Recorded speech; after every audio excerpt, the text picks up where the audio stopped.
Our next speaker is passionate about how technology can make transformational changes in complex ecosystems, as well as Wes Anderson movies. Abdulla Janahi is a graduate of Stanford University, and his topic is the ones you see coming.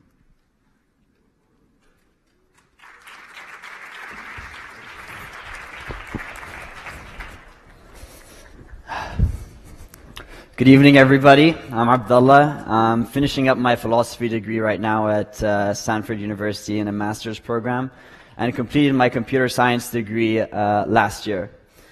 I want to start off by thanking the Misk Foundation, the organizers, and also all of you for taking some time out of your day to listen to what I have to say. So I've so creatively titled my presentation, The Ones You See Coming, and hopefully that'll make sense with time. So to give you an outline of my talk, I'm going to start off by giving you a little bit of information about my background, and then I'm going to walk you through my Silicon Valley experience. And finally, I'm going to talk about how I intend to apply that experience in the Middle East. So originally from Bahrain. I'm not sure if you've heard about it, but it's a small island next to Saudi Arabia. And I've been lucky to interact with lots of Saudis in my life at the cinema and on the streets of Bahrain. Although I was born in Bahrain, I actually grew up in Geneva in Switzerland and attended an international school over there before coming to California. And as you can tell, I've had this very international experience, which is really ingrained in my DNA.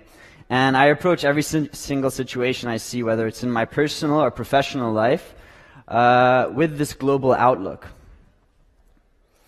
When I first came to Stanford, I was really thrust into this technology and entrepreneurial ecosystem. I majored in computer science, and I got involved in multiple student groups. One of the things I really got involved with was Sensa Labs, which is a social enterprise incubator program on campus, which I actually led. And we incubated 6 social enterprises and provided them with resources from all around Silicon Valley.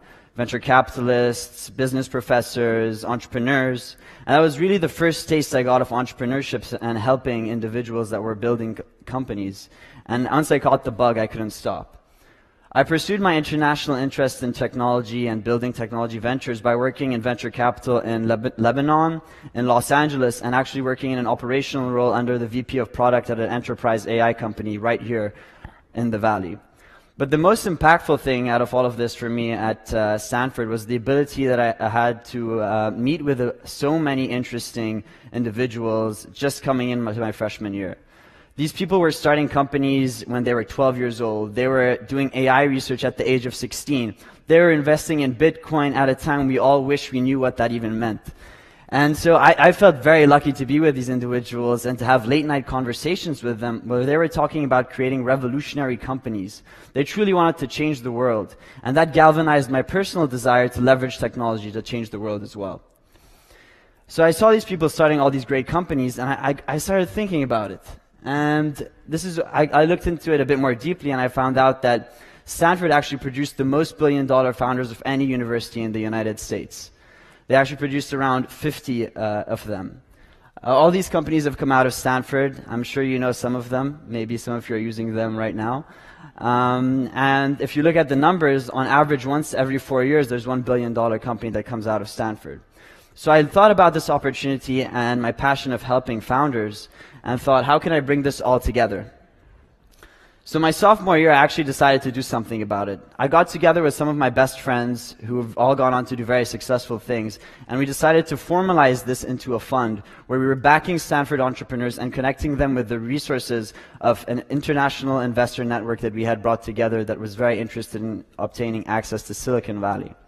We had access to these companies before large venture capital firms because these people were our friends, our roommates, our classmates. And in doing so, we invested in over 30 companies, and they've gone on to raise over $200 million in follow-on funding.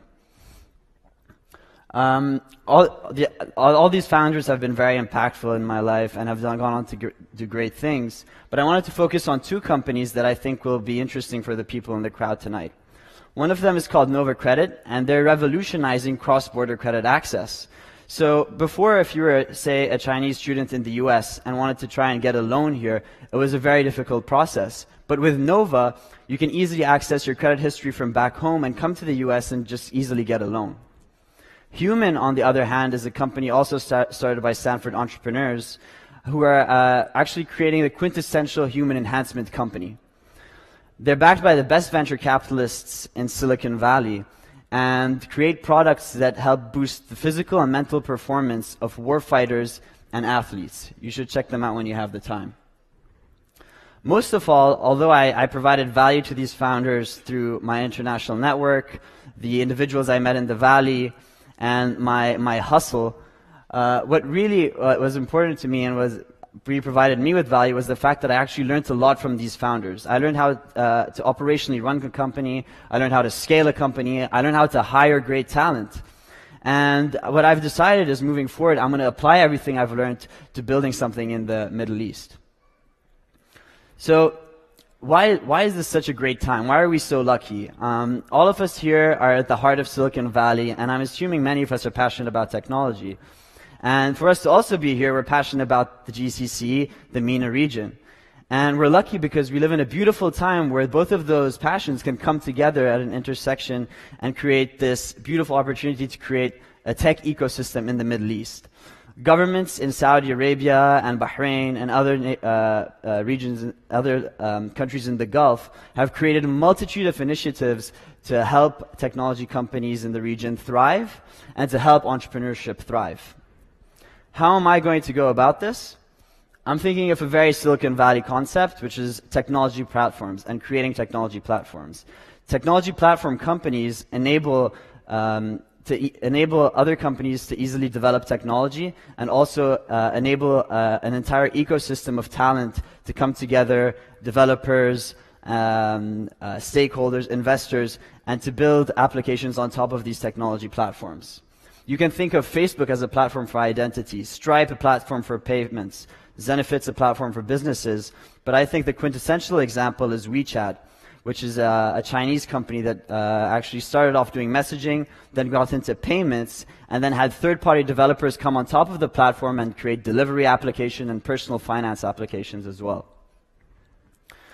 My personal interest for the Middle East, and an area that I think demands work, is the small and medium-sized enterprises. And governments in the Middle region have also noticed that. Small and medium-sized enterprises consist of 80 to 90% of all the businesses in the region, and they currently they lack access to funding because there's not enough data available to them. So what if you could create an open ecosystem on top of these small and medium-sized enterprises by offering them applications and opening up their financial data? You could then create this beautiful ecosystem of companies that can provide them with financial products, insurance products, and even connect them with end consumers and create better visibility. So I've talked about a lot of opportunities today, things the governments are doing, opportunities in technology, but most of all, I think the greatest opportunity is all of you sitting right in front of me, the youth. You are the ones we see coming, and let's work together to change the world. Thank you.